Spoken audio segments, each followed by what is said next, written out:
आपल्यासोबत राजेंद्र पवार आहेत. दादा, आज या ठिकाणी आलेला आहात पोलीस ठाण्याबाहेर, काय मागणी करताय? रोहित दादा आणि त्यांची सर्व सहकारी येऊन जी काही मागणी करायची ती करतील.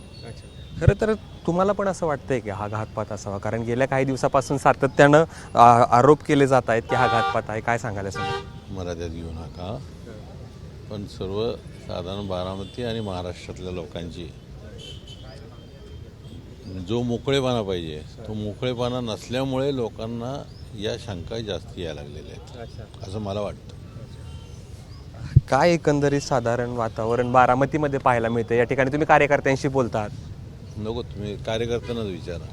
तर या ठिकाणी जे आहेत ते रोहित पवार यांचे वडील राजेंद्र पवार या ठिकाणी आलेले आहेत. मात्र जे रोहित पवारांना जे आहे ते पाठिंबा देण्यासाठी आले असले तर या ठिकाणी ते खुलून बोलायला तयार नाहीत. मात्र जे काही प्रश्न आहेत, ज्या शंका कुशंका आहेत, या मात्र बोलून दाखवल्या जात नाहीत किंवा याच्या संदर्भात स्पष्टीकरण मिळत नाही, म्हणून जो आहे तो संशय वाढला जातोय, असं राजेंद्र पवारांचं म्हणणं आहे. कॅमेरा पर्सन विजय राऊतसह जयदीप भगत, ABP माझा, बारामती. ABP माझा, उघडा डोळे बघा नीट.